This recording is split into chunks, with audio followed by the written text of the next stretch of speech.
bowling alley, burglarizing an arcade game. And upon exiting the building, a security guard grabbed my arm, so I ran. I ran down the street and I jumped on top of a fence. And when I got to the top, the weight of 3,000 quarters in my book bag pulled me back down to the ground. So when I came to, the security guard was standing over top of me and he said, "Next time, you little punk, steal something you can carry." I was taken to juvenile hall. And when I was released into the custody of my mother, the first words my uncle said was, "How'd you get caught?" I said, "Man, the book bag was too heavy." He said, "Man, you weren't supposed to take all the quarters." I said, "Man, they were small. What am I supposed to do?" And 10 minutes later, he took me to burglarize another arcade game. We needed gas money to get home. That was my life. I grew up in Oakland, California, with my mother and members of my immediate family addicted to crack cocaine. My environment consisted of living with family, friends, and homeless shelters. Oftentimes, dinner was served in bread lines and soup kitchens. The big homie told me this: money rules the world and everything in it. And in these streets, money is king. And if you follow the money, it'll lead you to the bad guy or the good guy. Soon after, I committed my first crime. And it was the first time that I was told that I had potential and felt like somebody believed in me.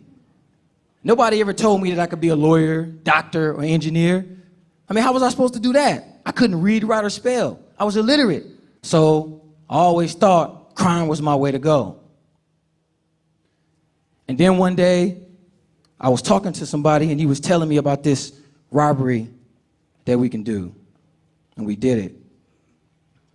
The reality was that I was growing up in the strongest financial nation in the world, the United States of America, while I watched my mother stand in line at a blood bank to sell her blood for $40 just to try to feed her kids.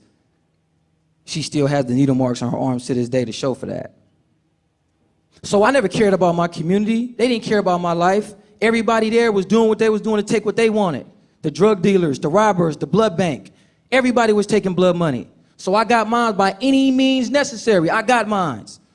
Financial literacy really did rule the world. And I was a child slave to it, following the bad guy. At 17 years old, I was arrested for robbery murder. And I soon learned that finances in prison rule more than they did on the streets, so I wanted in. One day, I rushed to grab the sports page of the newspaper so my cellie can read it to me. And I accidentally picked up the business section. And this old man said, "Hey, youngster, you pick stocks?" And I said, "What's that?" He said, "That's the place where white folks keep all their money." And it was the first time that I had saw a glimpse of hope, a future. He gave me this brief description of what stocks were, but it was just a glimpse. I mean, how was I supposed to do it? I couldn't read, write, or spell. The skills that I had developed to hide my illiteracy no longer worked in this environment. I was trapped in a cage, prey among predators, fighting for freedom I never had. I was lost, tired, and I was out of options. So at 20 years old, I did the hardest thing I'd ever done in my life. I picked up a book. And it was the most agonizing time of my life. Trying to learn how to read, the ostracizing from my family, the homies. It was rough, man. It was a struggle. But little did I know, I was receiving the greatest gifts I'd ever dreamed of. Self-worth, knowledge, discipline. I was so excited to be reading that I read everything I can get my hands on. Candy wrappers, clothing logos, street signs, everything. I was just reading stuff. Just reading stuff. I was so excited to know how to read and know how to spell. The homie came up and said, "Man, what you eating?" I said, C-A-N-D-Y, candy. He said, "Let me get some." I said, N-O, no. It was awesome. I mean, I can actually now, for the first time in my life, read. The feeling that I got from it was amazing. And then at 22, feeling myself, feeling confident, I remember what the OG told me. So I picked up the business section of the newspaper. I wanted to find these rich white folks. So I looked for that glimpse. As I further my career in teaching others how to financially manage money and invest, I soon learned that I had to take responsibility for my own actions. True, I grew up in a very complex environment, but I chose to commit crimes, and I had to own up to that. I had to take responsibility for that, and I did.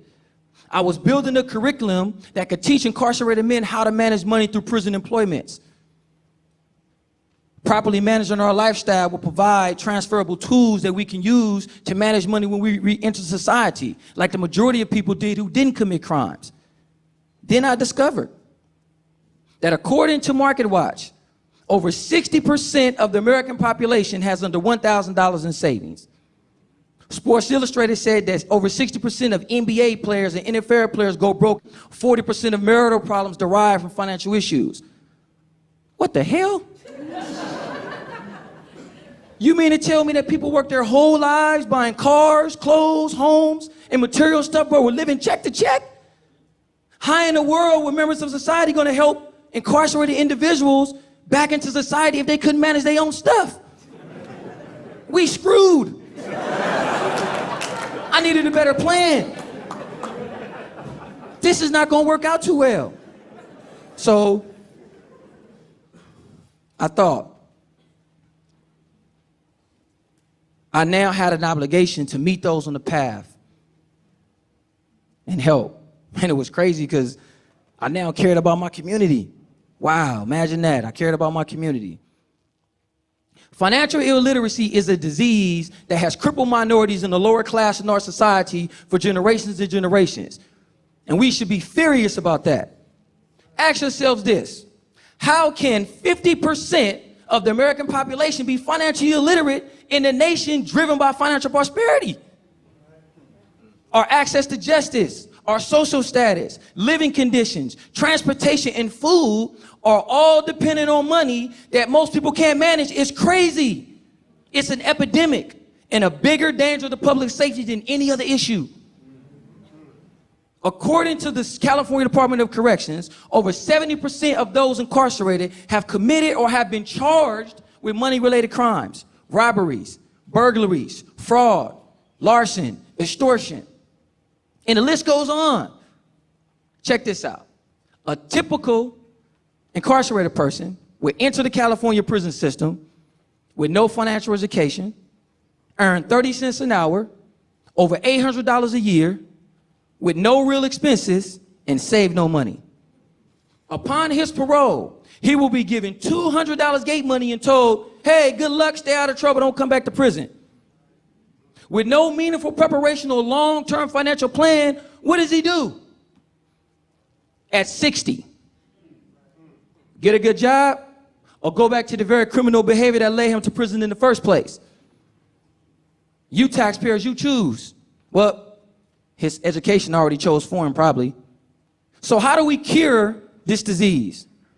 I co-founded a program that we call Financial Empowerment Emotional Literacy. We call it FEEL. And it teaches how do you separate your emotional decisions from your financial decisions. And the 4 timeless rules to personal finance. The proper way to save. Control your cost of living. Borrow money effectively. And diversify your finances by allowing your money to work for you instead of you working for it. Incarcerated people need these life skills before we re-enter society. You can't have full rehabilitation without these life skills. This idea that only professionals can invest and manage money is absolutely ridiculous. And whoever told you that is lying.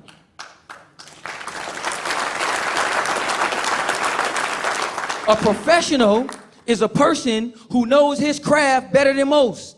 And nobody knows how much money you need, have, or want better than you, which means you are the professional.